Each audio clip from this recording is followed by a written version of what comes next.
Salut à tous, dans cette vidéo je vais vous donner des conseils pour vous améliorer en dissertation. Ces conseils sont extrêmement précieux parce qu'ils m'ont permis d'avoir de très bonnes notes le jour du concours en économie et notamment en économie HEC où j'ai eu 15.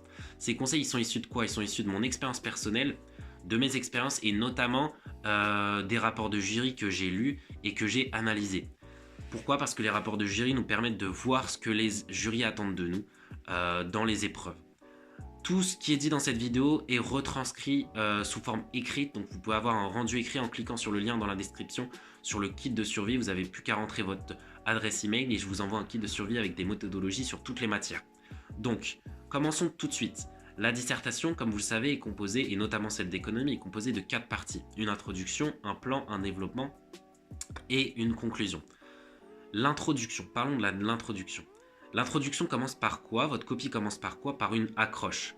Cette accroche, il y a beaucoup de questions dessus, mais c'est pas très compliqué. Pas besoin de faire une accroche extrêmement originale.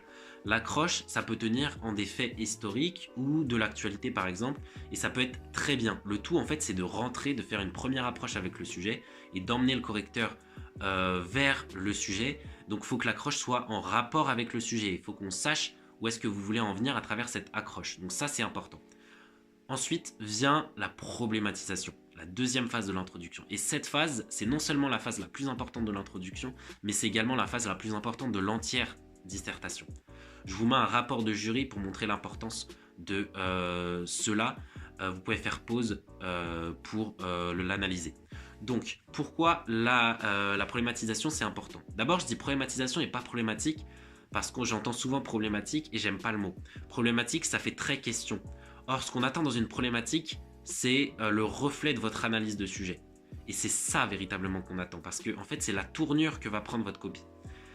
La problématisation, ça ne se résume pas en une phrase et ça ne se résume pas en un point d'interrogation. C'est pour ça que je vous conseillerais, et le conseil que je vous donnerai qui est extrêmement important dans cette vidéo, c'est de ne pas mettre de point d'interrogation à votre problématique. Ça a vraiment une importance de fond plus que de forme, parce que ça va vous obliger à réfléchir et trouver des tournures pour effectivement expliquer et expliciter votre propos. Et pour que ce soit clair dans la tête du correcteur ainsi que dans votre tête. Donc je rappelle, pour analyser le sujet et donc pour faire cette phase de problématisation, il y a différentes étapes. Pour analyser le sujet, analysez tous les termes du sujet. N'en négligez aucun et notamment les connecteurs logiques. Analysez les grands concepts économiques ou historiques et posez-vous les questions sur leur sens. Souvent les termes sont polysémiques, c'est-à-dire ils ont plusieurs sens. Quand vous avez fait tout ça, essayez de créer un plan en essayant effectivement de partir justement des différentes orientations que vous pouvez donner au sujet. Bien sûr, ne négligez aucun sens des termes et faites un plan qui soit cohérent, on reviendra sur le plan. Ensuite, après cette phase de problématisation qui est la tournure du sujet, pourquoi je redis encore une fois que c'est la tournure du sujet? Parce que tout simplement, un correcteur, qu'est-ce qu'il fait?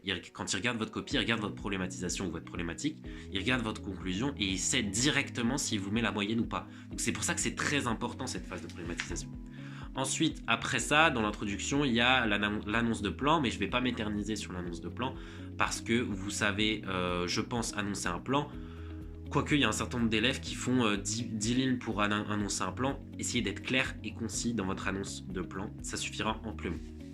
En ce qui concerne le plan, il y a un certain nombre de codes, un certain nombre de règles en France. D'abord, vous devez savoir que vous n'êtes pas obligé de faire un plan en 3 parties.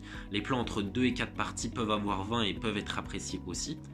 Donc ça, c'est une petite parenthèse. Ensuite, en ce qui concerne le plan d'une manière générale, il y a des règles. Toutes les parties du plan doivent répondre au sujet. S'il y a une partie totalement descriptive, une partie totalement historique, c'est pas utile, c'est pas bon. Donc ces parties-là, on les enlève. Toutes les parties qui ne répondent pas au sujet, les parties dictionnaires un peu, on les enlève. Donc toutes les parties répondent au sujet, toutes les parties sont exclusives, c'est-à-dire qu'il ne doit pas y avoir de doublons. Ça ne sert à rien de recopier les arguments d'une partie dans une autre partie, ça ne sert strictement à rien. Donc les parties ne doivent pas être doubles. Les parties également doivent être reliées à travers des transitions. Il faut qu'il y ait une certaine logique et une cohérence entre les parties et également entre les sous-parties. Et ça, c'est très important parce que les transitions, c'est ce sur quoi on va être jugé. Donc ça, c'est très important. Et enfin, dans les parties, il doit y avoir une certaine homogénéité de longueur. En ce qui concerne le développement maintenant, j'ai des conseils à la fois de fond et aussi de forme. En ce qui concerne les conseils de fond, d'abord, rappelez-vous que c'est une épreuve d'ESH. Économie, sociologie, histoire. Qu'est-ce que ça signifie? Ça signifie qu'il ne faut pas négliger la sociologie et l'histoire. hein. Souvent on voit ça. Ça signifie tout simplement que vous avez un sujet qui est tourné plutôt vers l'histoire. Ça veut dire qu'il y a beaucoup de fondements théoriques économiques derrière. Et à l'inverse, quand c'est un sujet plutôt tourné économie, ça veut dire qu'il y a beaucoup de fondements historiques derrière. Donc négligez pas l'un et l'autre, et également la sociologie sur certains sujets. Donc vraiment ne l'oubliez pas.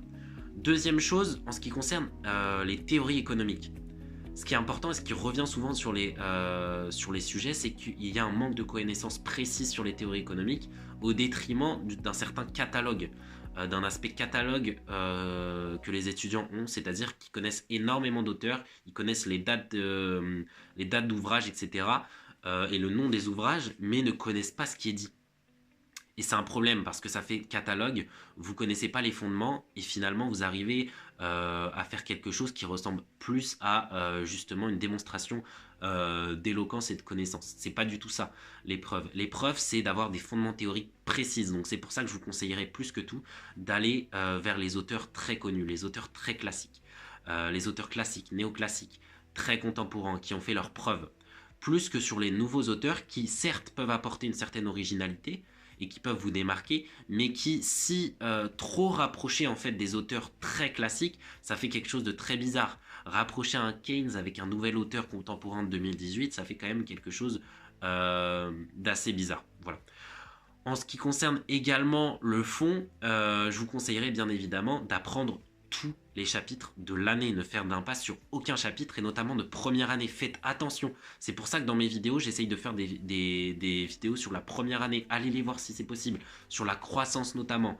Pourquoi? Parce que en 2018 par exemple, quand j'ai passé mon concours, la quasi-totalité des sujets en économie étaient sur le programme de première année principalement. Donc si j'avais pas appris mon programme de première année, j'aurais eu une mauvaise note tout simplement et j'aurais pas eu l'école que je voulais. Donc c'est très important. Ok, donc apprenez bien tous les chapitres, ne faites impasse sur aucun chapitre s'il vous plaît en ESH. En ce qui concerne le fond, je vous mets également un rapport de jury là-dessus. Maintenant, en ce qui concerne la forme, j'ai pas besoin de vous mettre un rapport de jury tout simplement parce que dans la quasi-totalité des rapports de jury, il y a la même remarque. La forme pose problème à tous les étudiants, c'est-à-dire qu'il y a des fautes d'orthographe, il y a des redondances, il y a effectivement des problèmes de fond qui font vraiment du mal à vos copies. Donc des petits conseils à vous donner. Évitez tout ce qui est anglicisme, booster, USA, etc. Mettez les États-Unis, mettez stimulé, s'il vous plaît. Évitez également tout ce qui est de l'ordre en fait des abus de langage, enfin voilà, tout ça, essayez d'éviter. Faites quelque chose le plus clair possible, faites des phrases courtes et ça ira bien. Voilà. Passons tout de suite à la dernière étape, l'autre étape très importante, c'est-à-dire la conclusion. La conclusion, pourquoi autre étape très importante? Comme je vous l'ai dit au début, un correcteur regarde la problématique puis la conclusion. La conclusion, c'est une étape incontournable de fait. Parce que c'est la fin du sujet, c'est ce par quoi finit le correcteur, donc c'est très très important.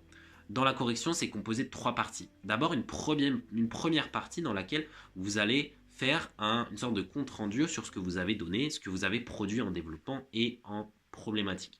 C'est-à-dire que vous allez voir, vous allez retranscrire les grands moments de votre dissertation sans faire un résumé exhaustif, bien évidemment. Ensuite, dans une deuxième partie, vous allez répondre très concrètement à la problématisation. N'hésitez pas à prendre parti. Ce qu'on attend de vous, c'est de prendre parti et d'avoir une réponse claire. Les réponses trop nuancées toujours, en disant que bah ouais, Keynes a raison, mais aussi les néoclassiques ont raison. Enfin, ça le fait pas trop, vous voyez. Donc vraiment, ayez une réponse claire et n'hésitez pas à prendre parti. Et enfin, une troisième partie qui est un petit peu facultative, qui est l'ouverture. C'est toujours apprécié d'avoir une bonne ouverture, mais c'est pas obligatoire. D'une manière générale, je vais finir par un conseil extrêmement important. Je vous conseille, dès l'analyse du sujet, d'écrire au propre et entièrement votre introduction et votre conclusion. C'est potentiellement le conseil le plus important de la vidéo. Donc faites-le, ça m'a permis véritablement d'avoir des meilleures notes. Pourquoi? Parce que quand vous écrivez votre conclusion dès le début, vous êtes très concentré au début des épreuves.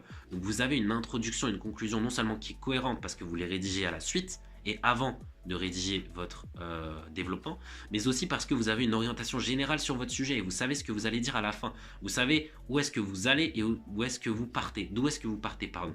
Donc c'est très important de faire ça et c'est probablement le conseil le plus important de cette vidéo, donc je finis avec ça.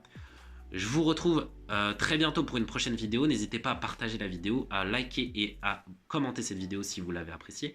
Et je vous dis à une prochaine pour une prochaine vidéo. Ciao.